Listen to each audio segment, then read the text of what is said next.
Good morning. आज के class में हम लोग देखेंगे आफ्टर इंडिपेंडेंस कैसे इंडिया बिल्ड हो रहा है।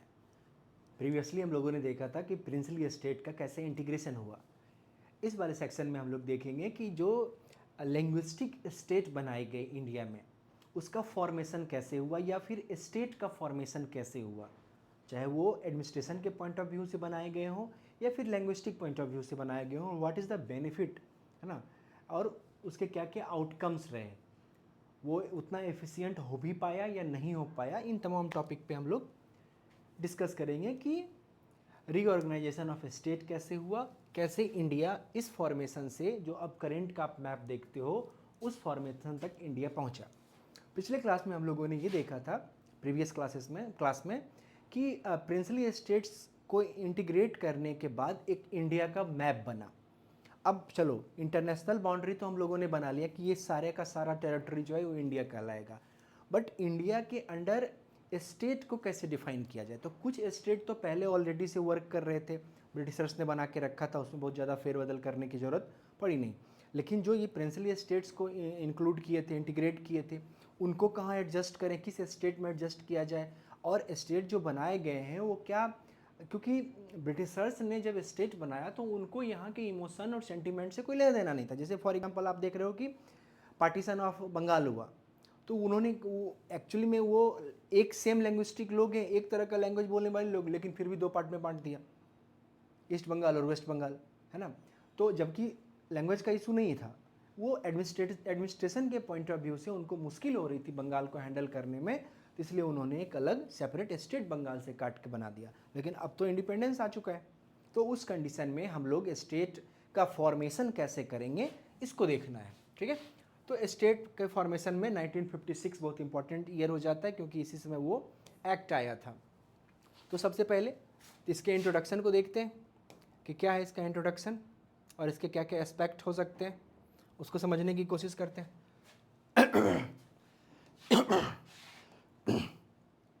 तो जो इनिशियली इंडिया के पास जो सबसे पहला प्रॉब्लम है, जो बातें मैं अभी बता रहा था, 1947 में हमें इंडिपेंडेंस मिल गया, लेकिन 565 से प्लस प्रिंसली स्टेट्स मिले, उनको टेक ओवर करना था, उनको इंटीग्रेट करना था, फिर ब्रिटिश प्रोविंस था। तो टेम्प्रोरी हम लोगों ने कुछ जुगाड़ निकाला कि इनिशियली पहले ऐसे चलते हैं, चूँकि ये बहुत कॉम्प्लेक्स इशूज़ हो सकता था। तो boundary created for colonial administration, not for cultural linguistic logic. Simple सी बात है, अभी मैंने बताया कि बंगाल को दो हिस्सों में सिर्फ इसलिए तोड़ दिया गया, पार्टीशन कर दिया, क्योंकि बंगाल में एडमिनिस्ट्रेशन चलाने में ब्रिटिशर्स को प्रॉब्लम हो रही थी, तो बंगाल 2 स्टेट में कन्वर्ट हो गया, 2 स्टेट में बट गया, राइट। लेकिन यहाँ हम तो ऐसा नहीं कर सकते हैं, तो उस हिसाब से, और हमारे यहाँ जब इंडिपेंडेंस मिला तो यहाँ के पब्लिक के सेंटिमेंट को भी ध्यान में रखना होगा। जैसे कि जो मैसूर स्टेट था, तो उसके पास पूरा एरिया था, राइट। अब जैसे कि बम्बई स्टेट था, तो बम्बई स्टेट में महाराष्ट्र और गुजरात दोनों थे। जैसे पंजाब था, तो पंजाब में पंजाब, हरियाणा और पाकिस्तान का पंजाब, तीनों एरिया इंक्लूडेड था। तो ये सब अलग अलग हुए, और फिर प्रिंसली स्टेट्स सब जगह से निकल के आए, उनका क्या करना, इन तमाम चीज़ों का। तो अब तो हमें बैठ के शांति से करना पड़ेगा ये, लेकिन इसमें दिक्कत ये है कि ये बहुत कॉम्प्लेक्स इश्यूज़ हैं, तो इसमें थोड़ा टाइम टेकिंग काम होगा, तो इसलिए इसमें थोड़ा समय लग गया। 1947 में हमें इंडिपेंडेंस मिली और इसके मिलते ही 6 महीने में हम लोगों ने ये नहीं किया, ये टाइम टेकिंग काम था। तो सबसे पहले तो पॉलिटिकल इंटीग्रेशन, तो पटेल और मेनन, पिछला क्लास जाके देख लीजिएगा, उसमें मैंने बताया है। अब यहाँ पे डिमांड आने लगी, क्या, लिंग्विस्टिक रीऑर्गेनाइज करिए स्टेट को, है ना, आफ्टर 1947। अब जो लीडर्स थे उनको ये रियलाइज हो रहा था कि लंबे समय तक पीपुल्स के ये इमोशनल डिमांड को, है ना, क्योंकि एक आइडेंटिटी भी होता है। लैंग्वेज इज नॉट ए जो सिर्फ बोली जाए या बोली जाती है उसका और कोई एस्पेक्ट नहीं है, ऐसी बात नहीं है। ये एक आपके आइडेंटिटी से, कोई बंगाली जो है बहुत प्राउडली कहेगा कि मैं बंगाली हूँ, कोई असमिया बहुत प्राउडली कहेगा कि मैं असम से हूँ। तो लैंग्वेज एक आइडेंटिटी भी है और लैंग्वेज एक कम्युनिकेशन का जरिया भी है, तो दोनों चीज़ें थी। तो वहाँ पे ये हुआ कि अब सेंटिमेंट बढ़ता जा रहा था क्योंकि लोकल लेवल पर ये डिमांड हो रही है कि अब तो लैंग्विस्टिक स्टेट बनाने में कोई प्रॉब्लम नहीं होना चाहिए। लेकिन फिलहाल इंडियन गवर्नमेंट, पंडित जवाहरलाल नेहरू या सरदार वल्लभ भाई पटेल अभी दूसरी समस्याओं में उलझे हुए हैं कि सबसे पहले इंडिया का इंटीग्रेशन किया जाए, उसके बाद देखा जाएगा स्टेट वाला मामला। तो जब इंटीग्रेशन हो गया, इंडिया के इंडिपेंडेंस हो गया, ये सारे इलाके इकट्ठा कर लिए गए, तो यहाँ पे क्लासिफिकेशन ऑफ स्टेट किया गया। तो क्लासिफिकेशन ऑफ स्टेट में इनिशियली किया गया था ये, क्योंकि अभी एक ग्रुप बना लिया गया कि चलो बाद में इसको हैंडल करेंगे, तो 4 ग्रुप बने, part A, part B, part C, part D. तो पार्ट ए में क्या, ब्रिटिश प्रोविंस। ब्रिटिश प्रोविंस किसको बोलते हैं, तो ये जो रेड वाला एरिया है ये ब्रिटिश प्रोविंस है। तो ये पार्ट ए में रखा गया ब्रिटिश प्रोविंस को, कि यूपी, मद्रास, बिहार, जो भी डायरेक्ट ब्रिटिश के कंट्रोल में था।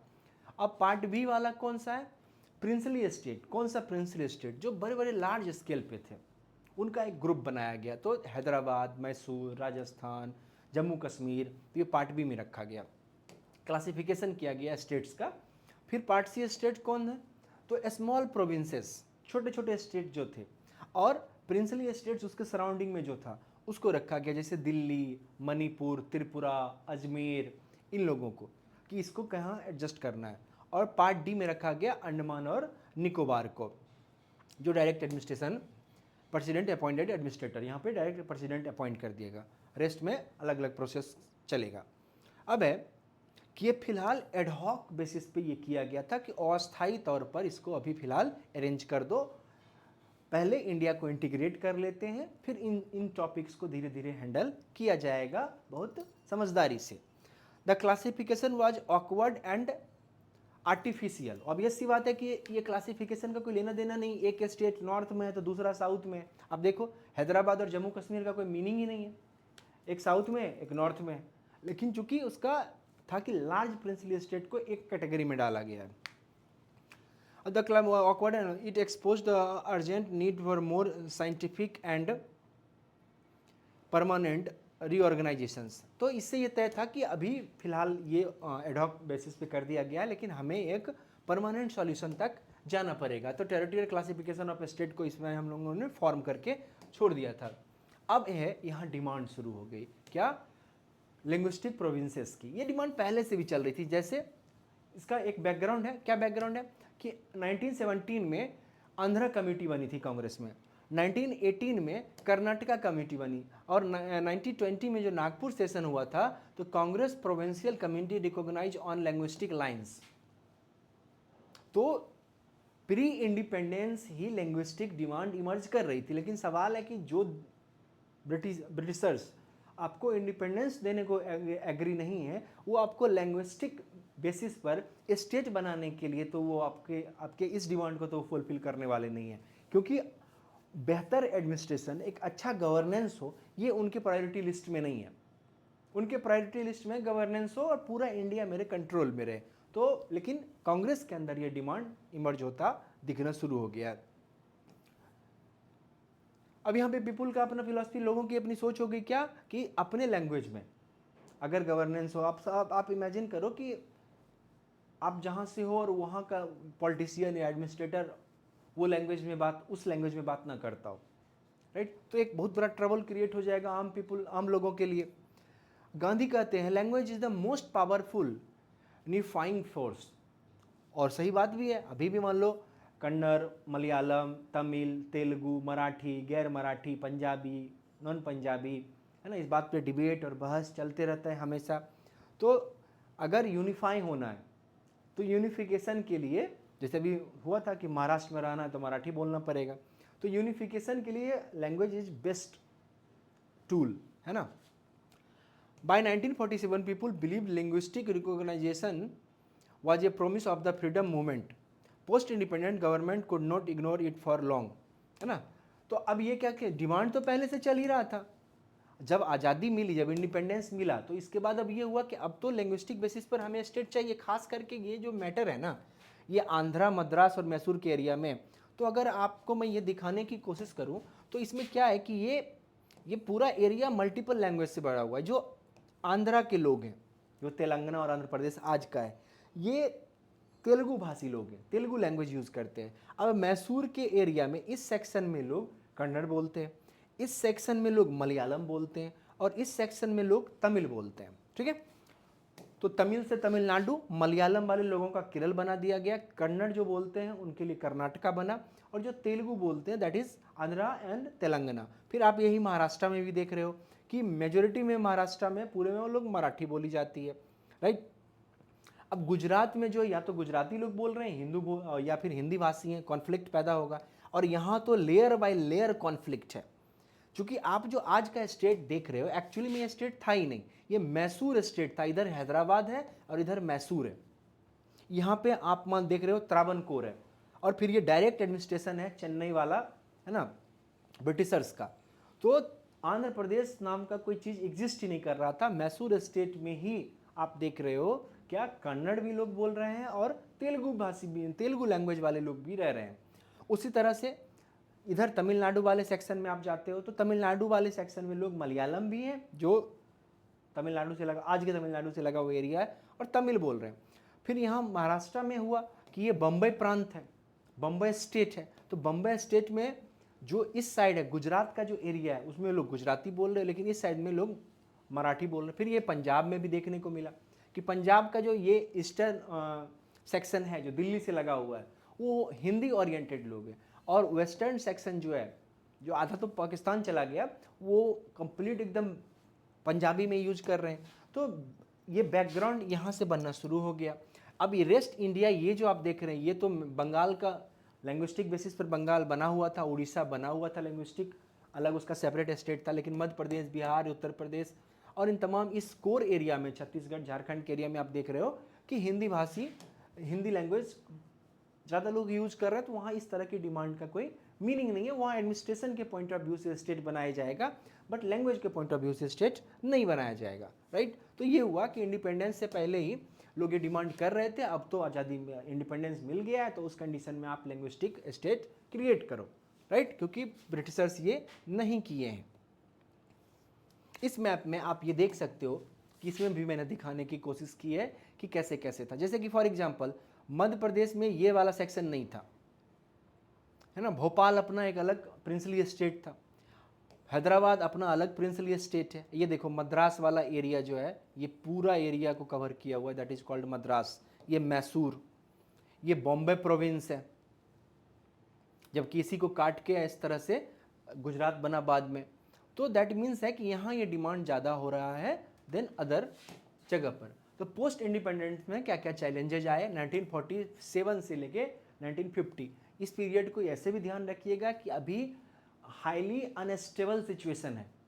अभी अभी प्रिंसली स्टेट का इंटीग्रेशन हुआ है, उसके बाद हमें रिकॉग्नाइज करना है कि इस सारे ज्योग्राफिकल टेरिटरी को किसको कहाँ रखना है। तो इंटीग्रेशन ऑफ प्रिंसली स्टेट हुआ है, maintain unity and rights, refugees crisis चल रही है, पाकिस्तान से लोग आए, बांग्लादेश से लोग आए थे, है ना, और यहाँ से वहाँ चले गए। कश्मीर का डिस्प्यूट अलग चल रहा है, हैदराबाद अलग परेशान किया था, एक्सेशन हुआ हैदराबाद में, मिलिट्री एक्शन लेना पड़ा। अब इस कंडीशन में leader fair linguistic division possible, है ना, कि अब यहाँ पे लिंग्विस्टिक ये समस्या आ रही है कि भाई इसको बनाना है। अब इसके दो बातें हो सकती हैं, या तो हो सकता है कि पब्लिक कोई अच्छा लगे, या हो सकता है बिल्कुल बंगाल में जैसे हुआ था कि जो पार्टीशन है वो पब्लिक को पसंद नहीं आया। तो ये रिस्क कौन ले, आज़ाद होते ही आप, है ना, मतलब तुरंत इस आग में कौन कूदे। तो गवर्नमेंट टाइम किल कर रही थी, टाइम ले रही थी इन चीज़ों को एडजस्ट करने के लिए कि थोड़ा समय बीते, उसके बाद इस पर डिसाइड किया जाएगा। अब यहाँ पे टेम्पोररी सेटलमेंट था पार्ट ए से डी तक, वो मैंने आपको बता दिया था। Nehru and Patel survival of the new nation over linguistic sentiment for them stability came first, identity later. चूंकि कश्मीर का इशू चल रहा है, हैदराबाद का एक्सेशन हुआ है। अब इस कंडीशन में एक तरफ आप हैदराबाद का एक्सेशन करते हो, कश्मीर का इशू हैंडल करते हो, और फिर लैंग्विस्टिक बेसिस पर स्टेट का तोड़ फोड़ शुरू कर दोगे, तो ये पब्लिक सेंटिमेंट है ना वो एग्रेसिव हो सकता है इट में भी वो गुड वे में जाए, लेकिन इट में भी वो बैड वे में चला जाए, है ना, वायलेंस हो जाए, दंगे हो जाए। तो इस कंडीशन में गवर्नमेंट जो है फिलहाल के लिए ये था कि पहले स्टेबिलिटी को सेटल डाउन करते हैं, फिर जाके हम आइडेंटिटी पे आएंगे। पहले एक कंट्री को स्टेबल करो, है ना, उसके बाद लिंग्विस्टिक चीज़ों को हम लोग हैंडल करने की कोशिश करेंगे। अब यहाँ पे जब वो चीज़ थोड़ा सा सेटल डाउन हुआ, तो यहाँ पे एक कमीशन बना, एस के धर कमीशन 1948। ये बनाया गया था कि रिकॉग्नाइजेशन या रीऑर्गेनाइजेशन ऑफ स्टेट कैसे किया जाए, उसको एक फ्रेम देने के लिए कि इसमें इसका फॉर्मेशन क्या होना चाहिए।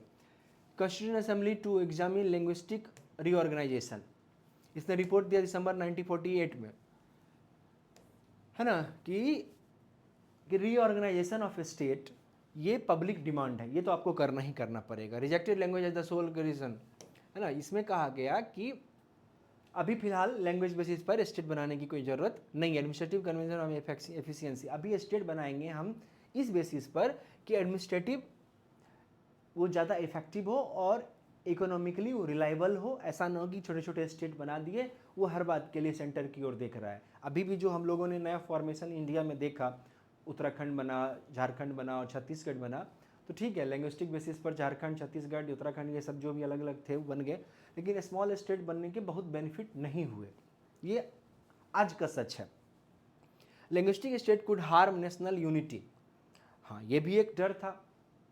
एस के धर कमीशन ने भी ये कहा कि अगर आइडेंटिटी का आप सिंबल लिंग्विस्टिक स्टेट को बना दोगे कि मैं सिकमीज़ हूँ, मैं मान लो मराठी हूँ, तो उस कंडीशन में यहाँ नेशनल यूनिटी हार्म हो जाएगा। फिर हो सकता है एक फ्यूचर 100 ईयर 50 ईयर्स 200 ईयर्स में ब्रेकडाउन भी हो जाए, इंडिया टूटना भी शुरू हो जाए। तो इसलिए ये था कि अभी फ़िलहाल इसकी ज़रूरत नहीं है ना। Dhar commission reflected to elite anxiety, it underestimated the emotion attachment of ordinary people to their mother tongue. अब यहाँ पे क्या हुआ, देखो आज के डेट में जो लैंग्विस्टिक स्टेट है उसके बारे में बात करना आपको आउटडेटेड लग सकता है, लेकिन उस पीरियड में आप समझ के देखो कि पूरे एरिया में सिर्फ 2 स्टेट हैं, भाषाएं 4 बोली जा रही है, लेकिन स्टेट सिर्फ 2 बना हुआ है। तो यहाँ ये दिक्कत था। या फिर यहाँ बॉम्बे प्रोविंस में, या फिर यहाँ पंजाब में जो हिंदी बोलने वाले लोग हैं, हरियाणा वाले, तो उनको पंजाब में इंक्लूड कर दिया गया है।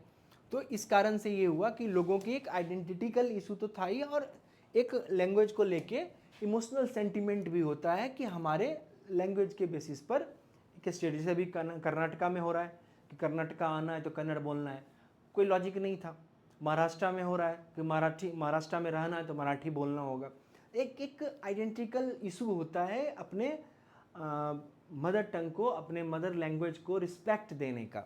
तो इस कारण से हुआ। तो धर कमीशन वाला मामला तो साफ साफ डिनाई कर गए, जब तक कोई कांड नहीं होगा तब तक ये लोग सुनेंगे नहीं।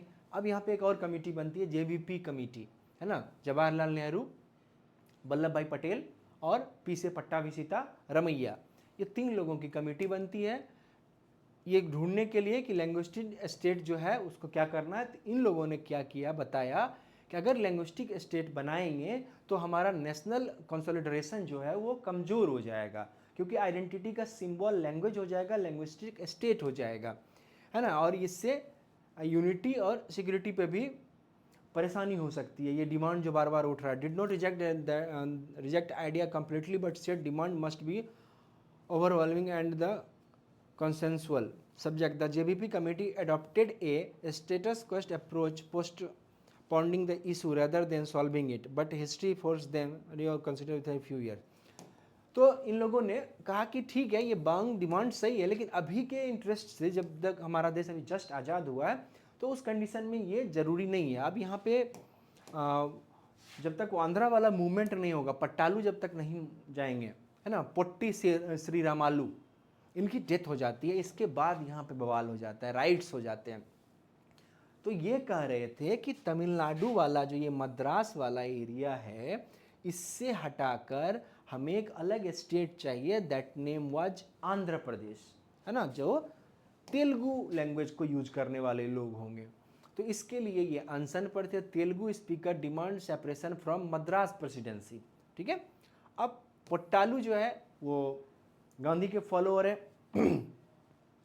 हंगर स्ट्राइक पे बैठ गए हैं कि जब तक मांग मानी नहीं जाएगी तब तक उठेंगे नहीं। और 56 डे में, है ना, जतिन दास का 64 डेज का था और इनका पोट्टी श्री रामालू का 56 डेज का था। जतिन दास याद है ना, भगत सिंह के साथ जेल में जो थे, तो वो 64 डेज़ में मरे थे, है ना अनाज लिया ना कुछ, और ये 56 डे में इनकी डेथ हो जाती है।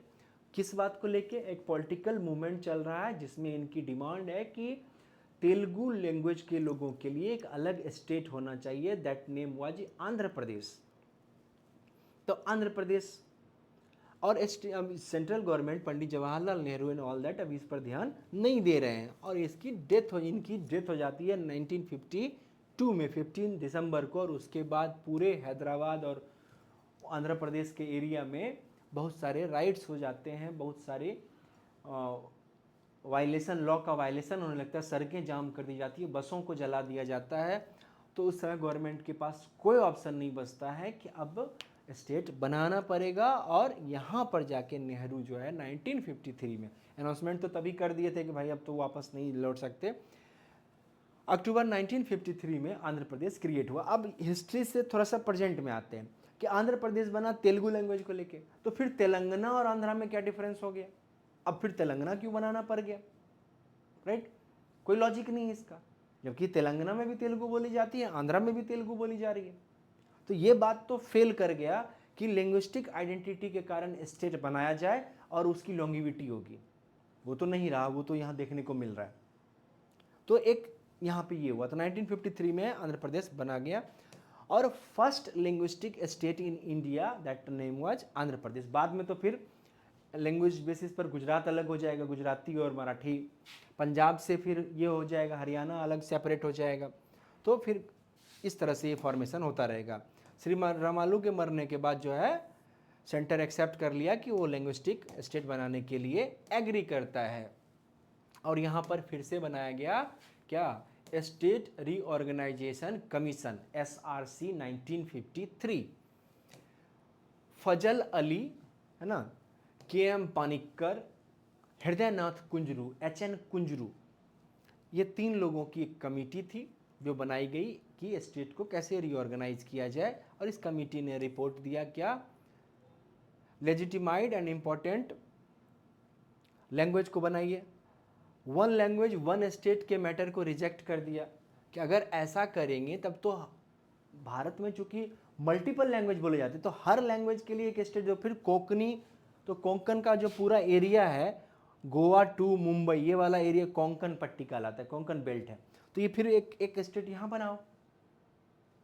अब यहाँ मान लो राजस्थान में भी है, इस वाले सेक्शन में लोग मारवाड़ी बोलते हैं, इस वाले सेक्शन में लोग राजस्थान की दूसरी लैंग्वेज बोलते हैं, भले एक दूसरे की लैंग्वेज मिलती जुलती है बट अलग अलग लैंग्वेज यूज होता है। तो इस कंडीशन में तो मारवाड़ में फिर मारवाड़ स्टेट बना दो, जयपुर जोधपुर के एरिया में फिर एक अलग स्टेट बना दो, उदयपुर के एरिया में एक अलग स्टेट बनेगा। फिर तो ये ऐसे करेंगे तब तो, जैसे यहाँ पे तो यहाँ बुंदेलखंड बोली जाती है तो बुंदेली, इस सेक्शन में भोजपुरी बोली जाती है तो भोजपुरी एक बना दो। तो ऐसे अगर होगा तब तो बहुत अधिक स्टेट बनाना पड़ जाएगा, और एडमिनिस्ट्रेशन के पॉइंट ऑफ व्यू से बहुत इफेक्टिव वो मामला होगा नहीं। तो इन्होंने कहा कि ये जो वन लैंग्वेज वन स्टेट वाला मामला है वो गड़बड़ है, उसको कंटिन्यू करने की ज़रूरत नहीं है। Other factor unity, security, administrative efficiency, economic planning, कि अगर इसके बेसिस पर आप स्टेट बनाते हो तो वो बेहतर है देन इसके बेसिस पर कि आप लैंग्वेज ओरिएंटेड स्टेट बना रहे हो, कि यूनिटी के पॉइंट ऑफ व्यू से, सिक्योरिटी के पॉइंट ऑफ व्यू से, एडमिनिस्ट्रेटिव एफिशिएंसी के पॉइंट ऑफ व्यू से, इकोनॉमिक प्लानिंग के पॉइंट ऑफ व्यू से। Recommended merging of regional along linguistic lines. अब यहाँ पे क्या था? SRC marked the philosophical shift from resisting linguistic demands to accepting them central to democracy, है ना, कि ये कहा कि भाई इसको बना दो, दैट इज द SRC। अब इस SRC के रिपोर्ट पे ये एक्ट आएगा 1956 का, स्टेट रीऑर्गेनाइजेशन एक्ट 1956, और इसके बेसिस पर बनेगा 14 स्टेट और 6 यूनियन टेरिटरी। तो शुरुआत कहाँ से हुआ? तो ये एक्ट आया, तो एक्ट में पहले आप, उससे पहले क्या था? एडहॉक बेसिस पर 4 ग्रुप थे, ABCD। ये ग्रुप अभी अभी मैंने बताया था, क्या था ग्रुप? कि प्रिंसली स्टेट लार्जर वाला एक ग्रुप में रहेगा, स्मॉलर प्रिंसली स्टेट एक ग्रुप में रहेगा, जो ब्रिटेन से डायरेक्ट कंट्रोल में लिए वो एक ग्रुप में रहेगा, और अंडमान निकोबार एक ग्रुप में रहेगा। तो सबसे पहले तो कहा गया कि हटाओ इसको, ये फालतू चीज़ है, ये बेतुका बेमेल ग्रुप है ना। और इस एक्ट के बेसिस पर 14 स्टेट और यूनियन टेरिटरी बनाई गई। Linguistic principle guided boundary changes, है ना। मान लो कोई एरिया ऐसा है कि इस एरिया में मराठी बोली जाती है, लेकिन ये एरिया है आंध्रा में, तो कहा गया कि नहीं, इसको आप महाराष्ट्र में इंक्लूड कर दो। अब कोई एरिया यहाँ पे है जहाँ तमिल बोली जा रही है, लेकिन है वो ये तेलुगु बोली जा रही है, बट वो है तमिलनाडु में, तो इसको कट करके आंध्र प्रदेश को दे दिया जाए। तो इस तरह से लिंग्विस्टिक बाउंड्री ठीक रहेगा, बेहतर होगा। Subject this act was a watershed movement. It gave India a more rational political map and strengthened the legitimacy of the union in the eye of the people. तो इंडिया में first time लोगों ने देखा कि public demand पर और public sentiment पर, है ना, पब्लिक डिमांड और पब्लिक सेंटिमेंट पर भी स्टेट क्रिएट हो सकते हैं, और इसको इस फॉर्मेशन में बनाया गया। अब है इसमें चेंज क्या क्या हुआ, कौन कौन सा मेजर स्टेट बना, इसको भी एक बार जान लेते हैं। तो आंध्र प्रदेश, तो आंध्रा और तेलंगाना अब दोनों अलग हो गया है। आज के करंट सिनेरियो में इसको पढ़ना होगा तो आंध्र प्रदेश नाम का कोई एग्जिस्टिंग चीज़ है नहीं। अब तो आंध्र प्रदेश अलग, तेलंगाना अलग। तो आंध्र प्रदेश और तेलंगाना को मिलाकर एक स्टेट बनाया गया था, that is Andhra Pradesh, headquarter Hyderabad. Kerala, Malabar, Travancore. Travancore princely state था, मालाबार पे कंट्रोल था, कोस्टल एरिया है। और कोचीन, इस तीनों को मिलाकर एक अलग स्टेट बनाया गया जो मलयाली लैंग्वेज वाले लोग हैं, केरल। अब मैसूर, तो ये मैसूर जो है ये बीच में है, तो मैसूर से बनेगा कर्नाटक। कर्नाटक फ्रॉम मद्रास का जो एरिया था, चूंकि टेक ओवर तो ब्रिटेन ने कर ही रखा था, तो इसको मद्रास प्रेसिडेंसी ही हैंडल कर रही थी। इस एरिया को बम्बई प्रेसिडेंसी हैंडल करती थी। ये वाला जो एरिया था इसको बम्बई प्रेसिडेंसी हैंडल करती थी, इसको बंगाल प्रेसिडेंसी हैंडल करती थी, और साउथ वाले पूरे को मद्रास प्रेसिडेंसी हैंडल कर रही थी, राइट। तो यहाँ पे ये नहीं होगा। कनाडा जो है, कर्नाटका जो है मैसूर प्रेसिडेंसी, मैसूर के एरिया को मिला के, और कुछ जो हैदराबाद के निज़ाम के पास जो एरिया था, इसको भी कट करके जो कन्नड़ लोग हैं उनको लेके एक स्टेट बना दिया गया। सेम ऐसा ही आपको देखने को मिल रहा है कहाँ पे, बॉम्बे में। क्या, सौराष्ट्र और कच्छ, सौराष्ट्र और कच्छ ये वाला एरिया है, इस दोनों को भी लेके, और यहाँ ये वाला सेक्शन जो है इसको बॉम्बे प्रेसिडेंसी में मिला दिया गया। अब महाराष्ट्र का जो आज का मैप देख रहे हो उसमें ये इंक्लूडेड है ना, इस तरह से महाराष्ट्र यहाँ फैला हुआ होगा, लेकिन पहले ऐसा नहीं था। पहले ये एकदम कोस्टल लाइन जो है, वेस्टर्न घाट वाला एरिया, ये वाला सेक्शन, और गुजरात का मेजोरिटी का सेक्शन मिला के बॉम्बे प्रेसिडेंसी था। मध्य प्रदेश में क्या है, मध्य प्रदेश जो पहले ये मध्य प्रदेश है, तो इसमें एमपी, विंध्य प्रदेश, ये विंध्याचल पर्वत के एरिया का जो एरिया था विंध्य प्रदेश, और भोपाल, भोपाल प्रिंसली स्टेट था, उसका टेरिटरी को भी इसमें मिला दिया गया। और मध्य भारत का और जो भी सब सेक्शन था इसको मिला के एक अलग स्टेट बनाया मध्य प्रदेश। पंजाब, पंजाब जो कि आधा तो पाकिस्तान लेके चला गया, तो रेस्ट पंजाब, पंजाब में बहुत सारे प्रिंसली स्टेट थे, तो यहाँ पे बना क्या, पेप्सू को पंजाब में मर्ज कर दिया गया। पेप्सू क्या है कि पंजाब, इसका क्या फुल फॉर्म होता है, provincial east Punjab state union, ऐसे करके था। तो उसका जो छोटा छोटा टेरिटरी सब था उसको मिला के एक स्टेट में मर्ज कर दिया गया, पंजाब हो गया। राजस्थान, तो राजस्थान में जो ये वाला सेक्शन है ये नहीं इंक्लूडेड था, तो अजमेर वाला एरिया लेके राजस्थान को दे दिया गया कि भाई ये इसको मिला के आज अजमेर राजस्थान में है। 1956 settlement was dramatic but incompleted, it satisfies some but provoked new demands elsewhere. अब स्टेट को बना रहे हो, इसी कारण से अब नए नए डिमांड आएंगे, तो ये बन तो गया, लेकिन यहाँ पे जो देख रहे हो आप, गुजरात और महाराष्ट्र का इशू आएगा, पंजाब और हरियाणा का इशू आएगा, राइट, ये इशू हमें देखने को मिलेगा।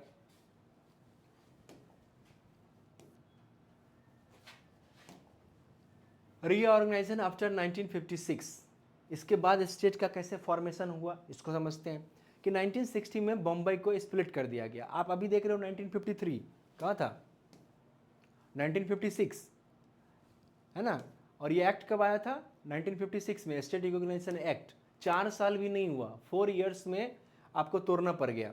क्या कि 1960s में महाराष्ट्र गुजरात अलग हो गया लैंग्वेज बेसिस पर। उसके बाद नागालैंड असम से अलग हो गया, ये पूरा नॉर्थ ईस्ट का एरिया असम के अंडर था। तो नागालैंड 1962 में अपनी लैंग्विस्टिक मैटर और जो कल्चरल आइडेंटिटी थी उसको लेके इसको अलग स्टेट कर दिया गया। 1966 में पंजाब और हरियाणा दो हिस्सों में टूट गया। अच्छा, यहाँ पे क्वेश्चन ये है कि चंडीगढ़ को यूटी क्यों बनाना पड़ा।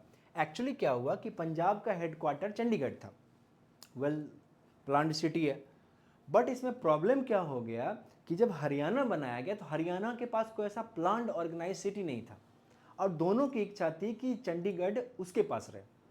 तो इसका सॉल्यूशन निकालने के लिए गवर्नमेंट ने क्या किया कि चंडीगढ़ को यूटी बना दिया, यूनियन टेरिटरी बना दिया, और कहा आप दोनों का कंपोजिट कैपिटल जो है वो चंडीगढ़ होगा। तो अभी पंजाब का भी कैपिटल चंडीगढ़ है और हरियाणा का भी कैपिटल चंडीगढ़ है, ये दोनों वहीं पे है। तो इसके लिए इसको यूटी बनाना पड़ गया। 1971 में हिमाचल प्रदेश को फुल स्टेट बना दिया गया। वो पहले हिमाचल प्रदेश जो है वो आधा टूट के पंजाब और आधा टूट के यूपी के साथ अटैच हुआ करता था। 1975 में सिक्किम, अभी सिक्किम वाली कहानी प्रिंसली स्टेट में हम लोगों ने पढ़ी थी, तो सिक्किम को अलग स्टेट सेपरेट बना दिया गया। अब यहाँ पे है कि the linguistic principle remained important but new recognisation also reflect cultural uniqueness and strategic concerns, है ना, कि आइडेंटिटिकल पॉइंट ऑफ व्यू से ये रीऑर्गेनाइज कर दिया गया। अब है कि आफ्टर 1980 से 2000 के बीच में क्या फॉर्मेशन हुआ। तो आफ्टर 1980 से 2000 के बीच में आपका फॉर्मेशन ये देखने को मिलता है। अब देखो तमिलनाडु, केरला, कर्नाटका, आंध्रा, तेलंगाना, महाराष्ट्र। अब महाराष्ट्र का देखो यहाँ पे कि ये वाला जो महाराष्ट्र का सेक्शन था ये एक्चुअली मध्य प्रदेश के पास था, ये वाला जो बाद में कट करके, चूंकि मराठी भाषी जो लोग थे उनके लिए एक अलग स्टेट बना दिया गया महाराष्ट्र। अब यहाँ पे भी समस्या है, इस सेक्शन में अलग बोली बोली जाती है ना, दैट इज बुंदेलखंडी। यहाँ पे अवधी बोली जाती है। अगर आप भाषा के आधार पर स्टेट बनाओगे, लैंग्वेज के आधार पर स्टेट बनाओगे, तो उस कंडीशन में एक अलग स्टेट बनाओ, बुंदेलखंड, राइट। ये वाला जो कोस्टल एरिया है ये कोंकण का एरिया है। अगर आप लैंग्विस्टिक स्टेट बनाते तो फिर ये पूरा एक अलग स्टेट बनाना पड़ेगा। चलो कर्नाटका, चलो कन्नड़ बोला जाता है, केरला मलयालम बोली जाती है, तमिलनाडु तमिल बोला जाता है, आंध्र प्रदेश और तेलंगाना दोनों में तेलुगु बोली जा रही है, दोनों में। फिर इसको अभी अभी जस्ट बटा है, ये सबसे लास्ट में यही बना, इसके बाद फिर जम्मू कश्मीर लद्दाख आया है। नॉर्थ ईस्ट में आप देख रहे हो सिक्किम को इंटीग्रेट कर लिया गया इंडिया में। असम से टूट के ये सब बने हैं, असम से टूट के नागालैंड बना, असम से टूट के मेघालय बना, अरुणाचल हुआ। तो ये आइडेंटिकल पॉइंट ऑफ व्यू से ये सारी चीज़ें बनाई गई। अब है कहाँ कहाँ हुआ, तो 1986 में मिजोरम और अरुणाचल प्रदेश, मिजोरम और अरुणाचल प्रदेश असम से अलग हो गए। नागालैंड, मणिपुर, मिजोरम, यही है ना, हाँ, तो ये अलग हो गया। उसके बाद 1987 में गोवा को एक सेपरेट स्टेट बनाया गया। क्यों बनाया गया 1987 में, क्योंकि गोवा के ऊपर किसका कंट्रोल था, पुर्तगालीज का, और पुर्तगाली से हम लोगों ने टेक ओवर किया था, तब तक इसको होल्ड पे रखे हुए थे, सब कुछ ठीक ठाक करके 1987 में हम लोगों ने स्टेट बना दिया। उसके बाद सन 2000 में बीजेपी की गवर्नमेंट ने अपने पर्पस से 3 स्टेट बनाए बिना किसी लॉजिक के। डिमांड थी, एक झारखंड का डिमांड बहुत तेज था, हेमंत शिबू सोरेन इसको लीड कर रहे थे। मध्य प्रदेश का ये पूरा एरिया था, इस एरिया को तोड़ के जो छत्तीसगढ़ का स्टेट बना दिया, और यूपी से ये वाला सेक्शन लेके जो हिली एरियाज थे उत्तराखंड बना दिया। 3 स्टेट बने, झारखंड, छत्तीसगढ़, उत्तराखंड, और तीनों का रिपोर्ट कार्ड अभी 2025 है। 25 ईयर्स में क्या डेवलपमेंट हुआ और क्या एफिशिएंसी बढ़ी, ये देखने लायक है, जाके देखिए, कुछ नहीं हुआ है।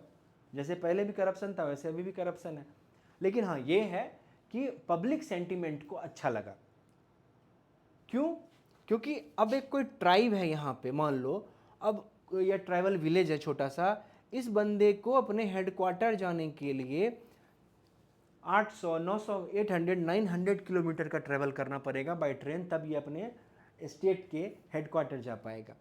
उसी तरह से झारखंड में भी ये था कि बिहार और झारखंड कंपोजिट स्टेट थे, तो कंपोजिट स्टेट का कैपिटल पटना था, लेकिन सारे मिनरल्स झारखंड में थे। तो झारखंड के लोगों का ये बहुत वो था, स्ट्रॉन्ग आर्ग्यू था कि मेरे रिसोर्सेज के यूज पर जो नॉर्थ बिहार है, जो कि आज का एक्चुअल बिहार है, वो ज़्यादा वो लोग इंजॉय कर रहे हैं, जबकि हम लोग का जैसे कि मिनरल्स है, कोयला है, तो जब माइनिंग होती है तो उससे पॉल्यूशन होना, सब सारी चीज़ें होती है, तो वो लेकिन अभी भी हो रहा है।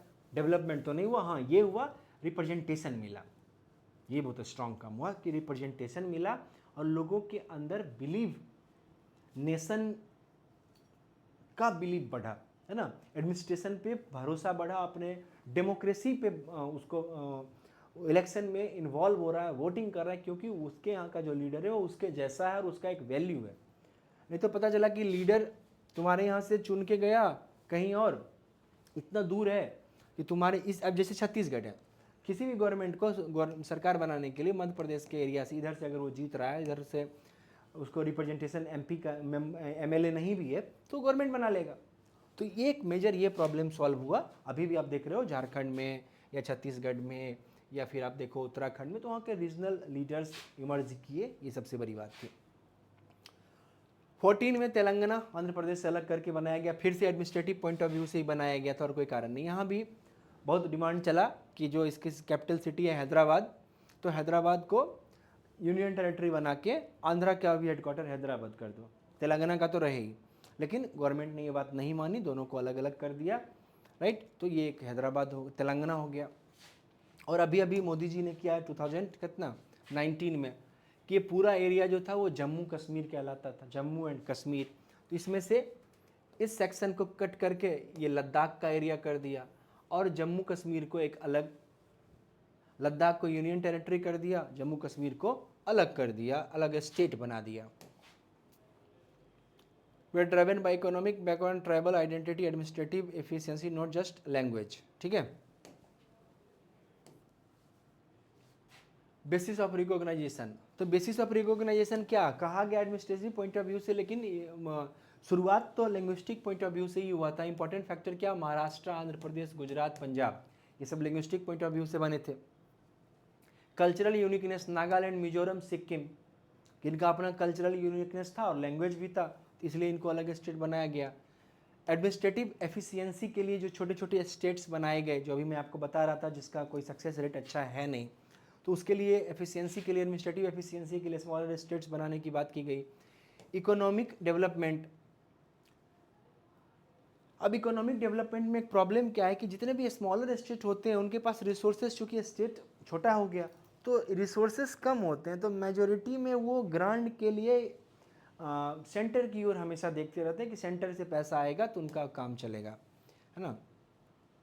नेशनल सिक्योरिटी, इसमें भी एक छोटी सी समस्या आ जाती है कि मान लो कोई रिवेलियन टाइप का सीएम बन गया, जैसे कि पंजाब के भी सीएम है भगवंत मान।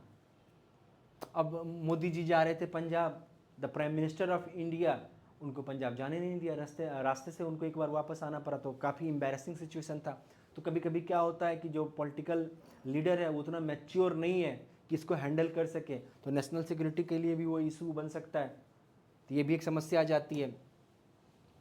The Indian state become flexible, reorganise that democracy require respecting multiple basis for identity. ये मैंने आपको बताया अभी कि एक बहुत सबसे अच्छी बात क्या हुआ कि पब्लिक को रिप्रेजेंटेशन मिला। What is the democracy, democracy यही है कि आपका रिप्रेजेंटेशन होता है, आपको लगता है कि मेरे जैसे लोग वहाँ टॉप पे बैठे हुए, मेरे सोसाइटी की तरह, मेरे परिवार की तरह। नहीं तो अगर मान लो ऐसा है तो एलन मस्क को भारत का प्रधानमंत्री बना दो।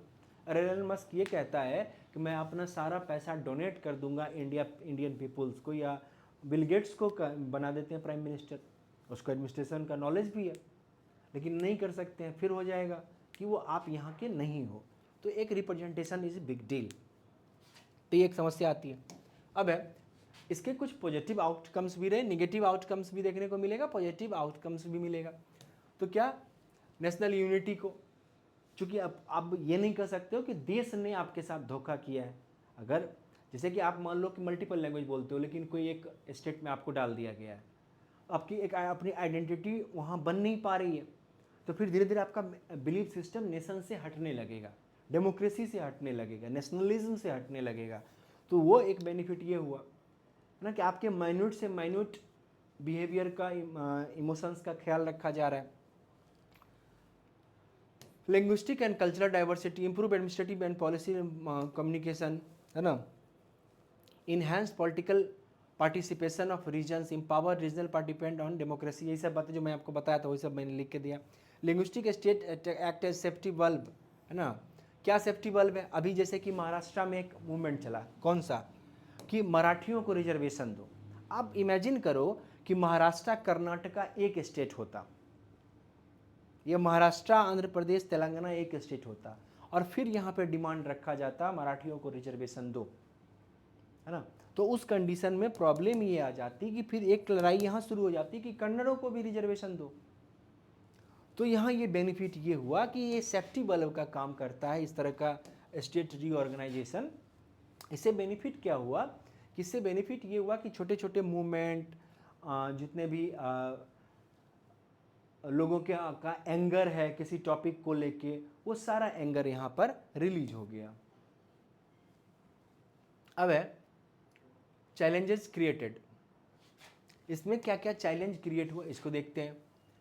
सन ऑफ सॉइल, एक तो पॉलिटिक्स होगा, अभी जैसे देख लो हेमंत सोरेन सीएम रहते हुए रिजाइन करके जेल गए, फिर वापस जेल से आए तो फिर सीएम बने, फिर चुनाव जीत के, या अरविंद केजरीवाल सीएम रहते जेल चला गया और रिजाइन भी नहीं किया, वापस आया, या भगवंत मान अभी पंजाब के जो सीएम है उतने मैच्योर पॉलिटिशियन नहीं माने जाते, है ना, वो चूँकि आम आदमी पार्टी में थे वहाँ पंजाब में, उसको अनसर्टेन अचानक से मेजोरिटी मिल गई तो किसी को बना दिया गया, दैट इज़ द पॉइंट। तो एक बड़ा प्रॉब्लम ये आता है, चैलेंज आता है, क्योंकि छोटे छोटे स्टेट है, तो छोटे स्टेट में हो सकता है मनी पावर से, मसल पावर से कोई बंदा सीएम बन जाए, तो एक समस्या आ जाएगी।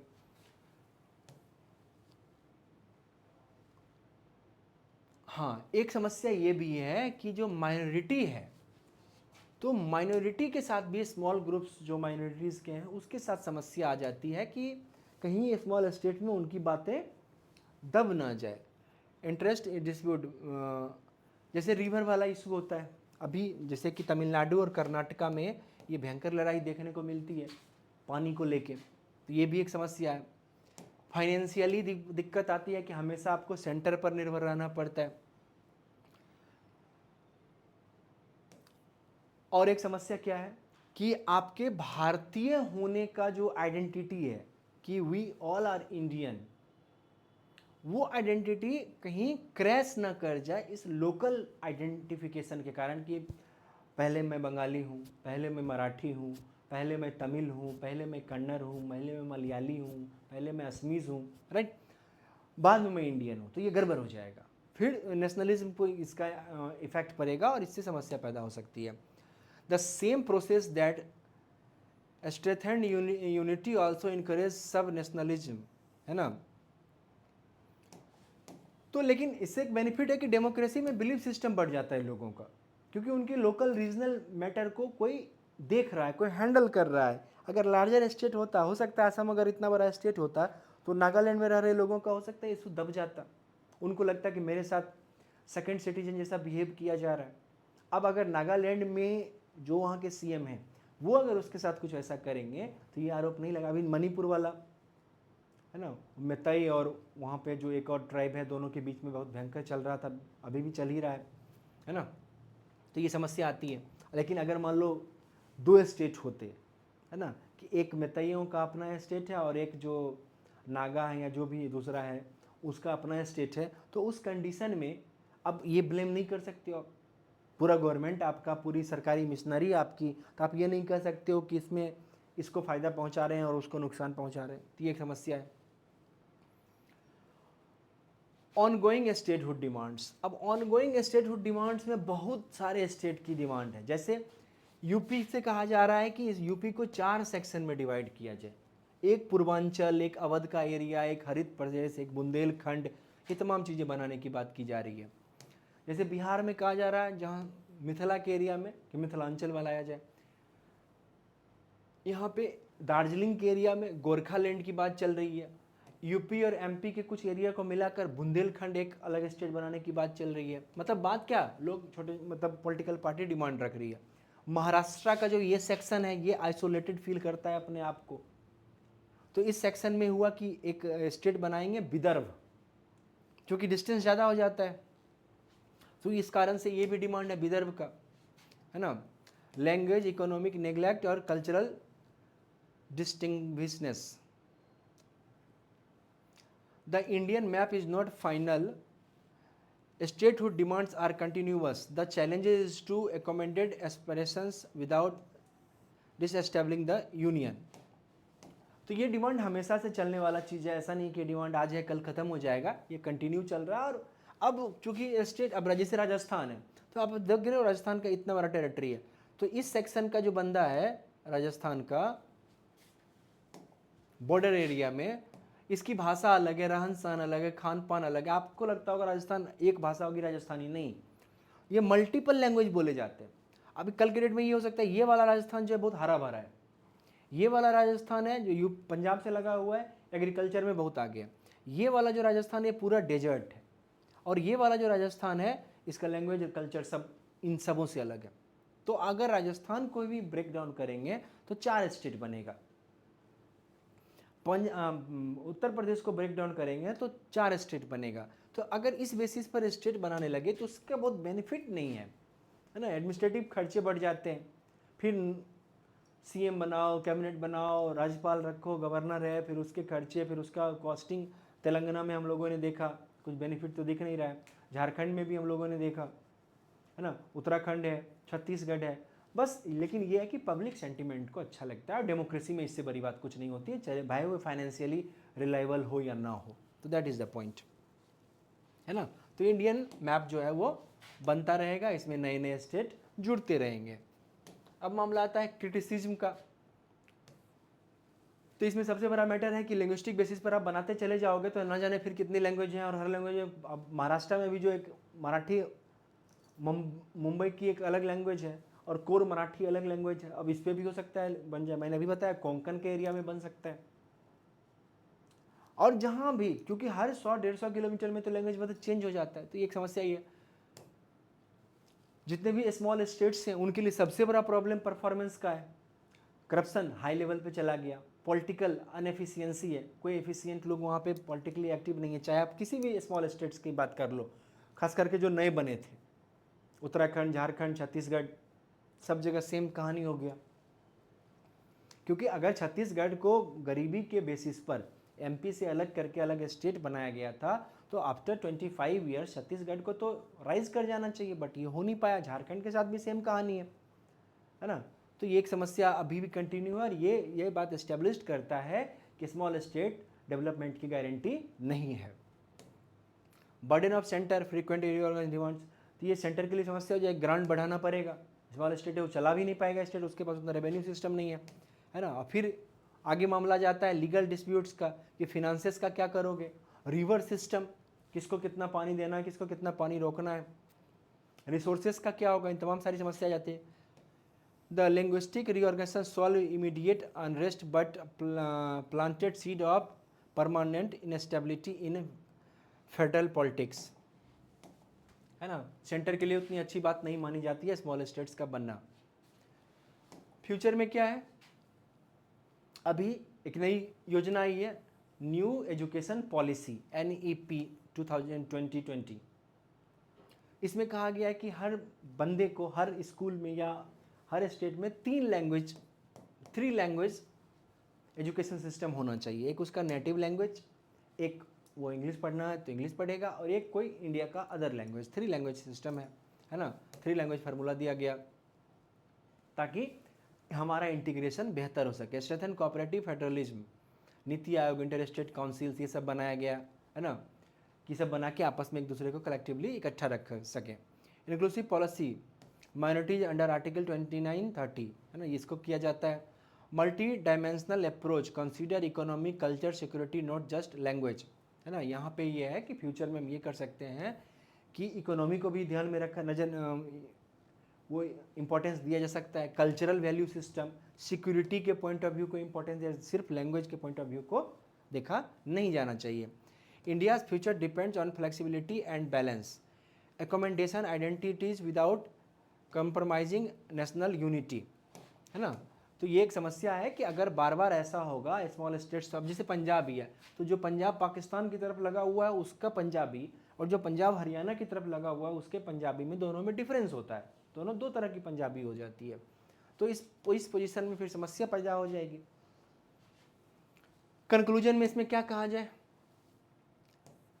तो reorganisation, historic comparison, balancing unity and diversity, मैं फिर से कह रहा हूँ कि एडमिनिस्ट्रेशन के पॉइंट ऑफ व्यू से उतना इफेक्टिव नहीं रहा, इकोनॉमी के पॉइंट ऑफ व्यू से उतना इफेक्टिव नहीं रहा, बट डेमोक्रेसी में रिप्रेजेंटेशन के पॉइंट ऑफ व्यू से स्मॉल स्टेट बहुत इफेक्टिव है, और इसके सामने सारी बातें सेकेंडरी हो जाती है। क्यों? क्योंकि पब्लिक, डेमोक्रेसी में पब्लिक का अपेरेंस, पब्लिक को ये एहसास कि उनके द्वारा चुनी गई सरकार है, तो वो सबसे बड़ी बात हो जाती है। और इसमें जो स्मॉल स्टेट्स हैं उसमें ये बहुत अच्छे से होता है, रिप्रेजेंटेशन लोगों को बहुत अच्छे से मिलता है, राइट।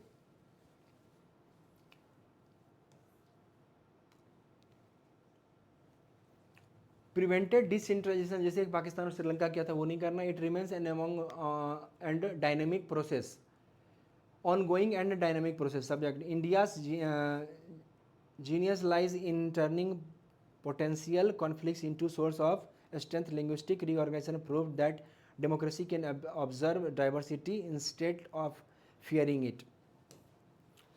ओवरऑल अगर इसका कंक्लूजन मुझे देना हो तो मैं आपको ये दे रहा हूँ कि डेमोक्रेसी के पॉइंट ऑफ व्यू से फर्दर फ्यूचर में नेशनलिज्म के पॉइंट ऑफ व्यू से small state is good thing. अगर आपको ये नहीं लग रहा है तो आप चले जाइए रुहेलखंड, चले जाइए बघेलखंड, यूपी के अलग अलग एरिया में जाइए। नोएडा वाले को लगता है कि उसके साथ चीट किया जा रहा है, गोरखपुर वाले को लगता है कि उसके साथ चीट किया जाए, बड़ा स्टेट है। या फिर आप एमपी में चले जाओ, जो डेवलपमेंट आपको भोपाल और उसके सराउंडिंग देखने को मिलेगा वो डेवलपमेंट आपको जबलपुर के एरिया में देखने को नहीं मिलता है। या फिर महाराष्ट्र में देख लो, जो बॉम्बे सराउंडिंग एरिया है वो अलग तरह का डेवलप्ड है, और जो दूर का एरिया है उसके डेवलपमेंट में परेशानी है। तो स्मॉल स्टेट्स नेशनलिज्म के लिए, डेमोक्रेसी के लिए ज़्यादा बेहतर है। हाँ, एडमिनिस्ट्रेटिव एफिशिएंसी कम होती है, ये सच्चाई है। फिनेंशियली वो सेंटर पर डिपेंडेंट हो जाते हैं, उनके पास दिक्कतें आती हैं, और नेचुरल रिसोर्स के बंटवारे में, डिवाइड करने में किसको कितना शेयर मिलेगा, इसमें समस्या आती है। तो ओवरऑल मेरा कंक्लूजन यही है। तो लिंग्विस्टिक रीऑर्गेनाइजेशन ऑफ स्टेट हम लोगों ने देख लिया। फिर मिलते हैं अगले क्लास में। चलिए, थैंक यू।